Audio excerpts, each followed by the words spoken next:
Good morning, Bucknutters. Welcome to the Bucknuts Morning 5 here on Friday, November 1st, 2019. I am Dave Biddle, very happy joined by Jonah Booker for his usual Friday visit. J-Book, the beat goes on for Ohio State on the recruiting front. Marvin Harrison Jr. Becomes the sixth commitment in the Buckeyes 2021 class, the guys that are currently juniors in high school right now. Buckeyes have the number 4 class in the country so far for the 2021 class. They're also number 4 in the country in the 2020 class. Marvin Harrison Jr., for those who don't know, the number 8 wide receiver in the country, number 54 overall player in the country in the 2021 class, young man out of Philadelphia, obviously the son of the great Marvin Harrison. J-Book, when you heard this news, what was your reaction? I was pumped up. I mean, just getting this type of talent early on in the game is truly outstanding.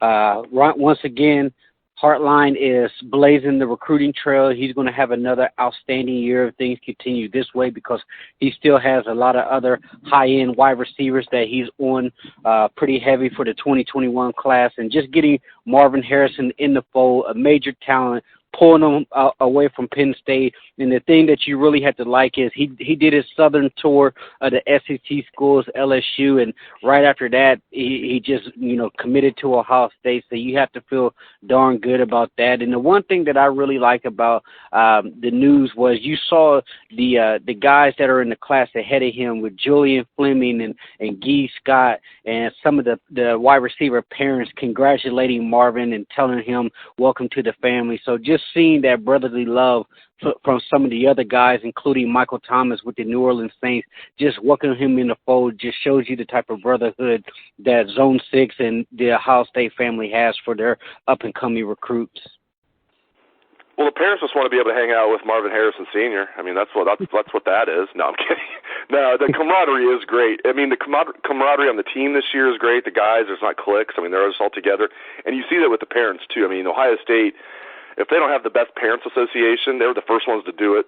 Nick Mangold's dad started it, Vern Mangold, and then Jay Richardson's mom took it from there and just took the torch and just took off with it. And then I believe Jonathan Cooper's mom now is the head of it, and the Parents Association of Ohio State is so tight, and it's a huge recruiting tool. I'm glad you brought that up. I'm also glad you brought up Brian Hartline. I mean, he just continues to knock it out of the park.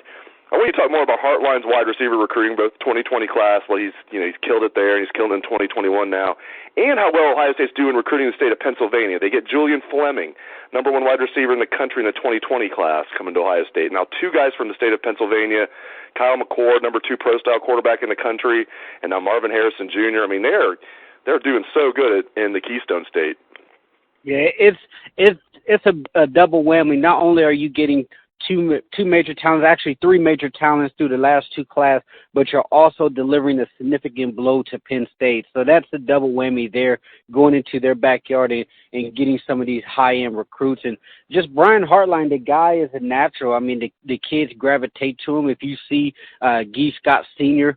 On Twitter, he's very outspoken about how he cannot wait until his son enrolls at Ohio State and is coached up by Brian Hartline. So when you see parents just absolutely gushing about him, and it just trickles down the line because he carries a certain cachet about himself being in the NFL. But not only that is he can relate to these recruits being so close in age to them. They know Hartline. I mean, a lot of these kids play with Hartline on Madden, so they know who he is. And the thing about it is he brings a professional element to his teaching because he's played at such a high level. And you see what Ohio State kids are doing in the NFL. Look at Terry McLaurin. A lot of people didn't know that Terry McLaurin was that good, and he showed up already as a rookie, and he's in contention to be an NFL Rookie of the Year. I mean, if Washington wasn't such a dumpster fire as an organization, Terry McLaurin would have a legit shot of being the Offensive Rookie of the Year because he came in under Brian Hartline's tutelage and he is excelling. He's running crisp NFL routes. When you have Chad Ochocinco Johnson just gushing about how polished he is as a route runner coming in as a rookie, saying that his development is so far ahead that it's unheard of, that just plays dividends on Brian Hartline. You can sell that on the recruiting front. You can sell that to parents to say, hey, look at, if your kid comes and play at Ohio State, number one, we have a dynamic offense where your kid can put up stats. They will play on the national stage. But most importantly, you come to Ohio State, you will get developed here. I'm not going to promise you that you'll make the NFL, but if you keep your head down, you grind, and you listen to what I got to say, then you will have a legitimate shot to play at the next level. And that's something that Brian Hartline can sell, and not a lot of people have that type of street cred in the coaching rankings. One more recruiting topic, then we'll get into some news about the current team. Bijan Robinson, J-Book, just when we thought there was no chance, you're telling me there's a chance. Bijan Robinson says he's in contact with Ohio State's coaches. He's obviously cooled on Texas. He has not decommitted, but just from his comments, it's clear he's cooled. Now, a lot of people say even if he decommits from Texas, he's just going to go to USC, or he's going to go maybe to LSU or somewhere else. But the Buckeyes are in the discussion. Just do you feel like, not that they have a chance, 0.001% chance, do you feel like the Buckeyes have a legit chance of getting Bijan Robinson in this class? I think they have a puncher's chance. I mean, anytime a kid is listening to your recruiting pitch and he's taking phone calls this late in the process, tells me that he is definitely interested. And I truly 100% believe if it was up to Bijan, he would be a Buckeye right now. I mean, if you look at Texas, it's a complete dumpster fire. Just travel over to the Texas 24/7 board. Their fans are disgusted with their running game. They are fed up with Tom Herman. A lot of people are calling for him to be fired. You're starting to see a mass exodus of recruits. They lost 3-4 stars this past week alone. And if you venture over there to the 24/7 board, they think there's going to be even more decommits coming.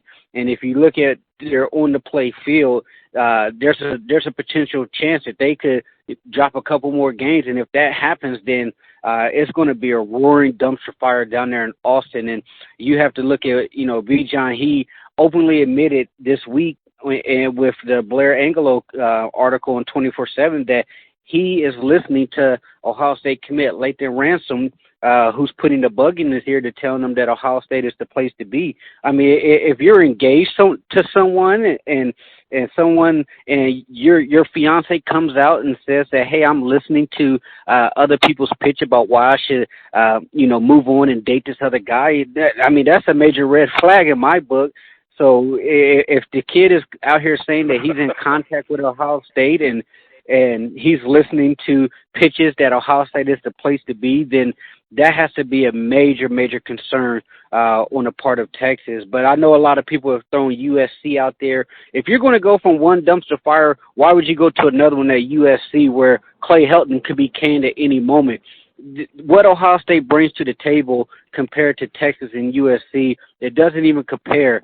Especially if I put it on Twitter, if I'm Ohio State, I'm going next level with my recruiting pitch with the NCAA now allowing kids to profit off their likeness. If this kid goes to Ohio State and he gets fed like J.K. Dobbins and he puts up the numbers like his talent indicates that he would in this Ohio State offense, this kid could absolutely cash in at Ohio State.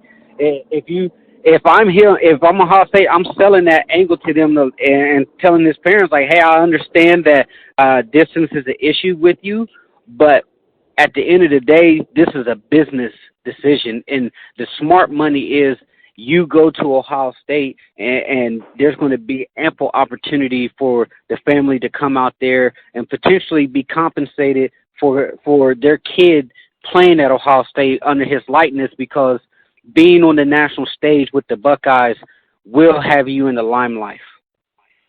No doubt about it. As Ryan Day said himself earlier this week, top running backs across the country would be, quote, foolish to not take a close look at Ohio State.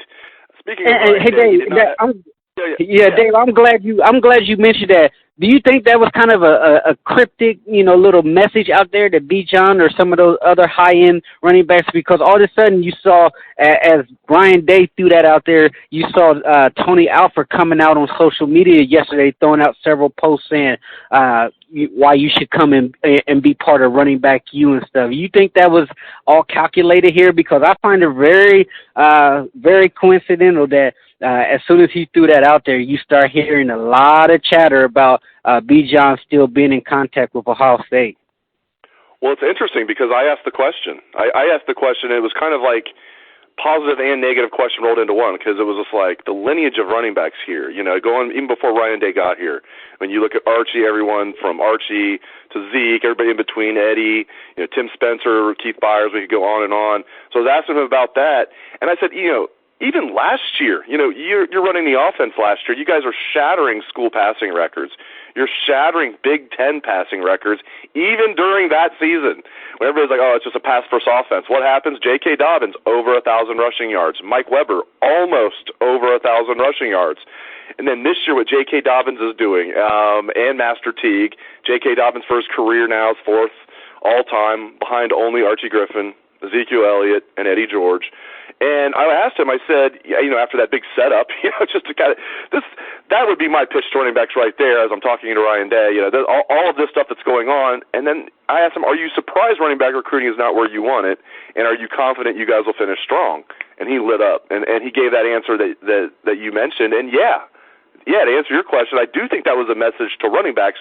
Do I think it was calculated before that? No, because he had no way of knowing I was going to ask that question. But I think maybe that's not what you're asking me, but I think definitely Tony Alford and all of them after that were like, let's just jump on this. But, yeah, I don't know if I'm hearing your question right, but, yeah, I don't think it was calculated on Ryan Day's part necessarily. But as far as, like, I think you served it. I think it was a message, though. I think it was a message to Bijan and those guys, as you mentioned. Yeah, go ahead. Yeah, I think, as you mentioned, he lit up.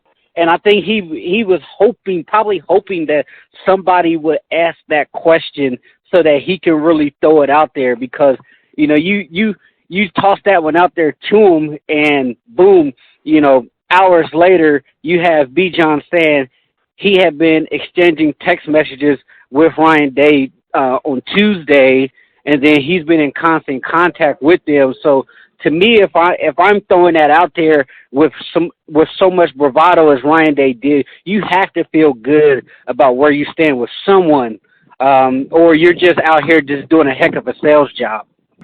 No doubt about it. Speaking of the Ryan Day, who I just could not be more impressed with across the board, he did not have his normal Thursday press briefing yesterday with the local media that he does usually after his radio show, but he did have his radio show. So let's go through some of the quick highlights. There's nothing big. He's not talking about injuries, and overall he feels like everybody's doing well. So that's actually no news is good news there. And we haven't heard anything on the injury front that should alarm any Buckeye fans, so that's good. The week off's coming at a good time. Guys are banged up, but they're getting an extra week to heal.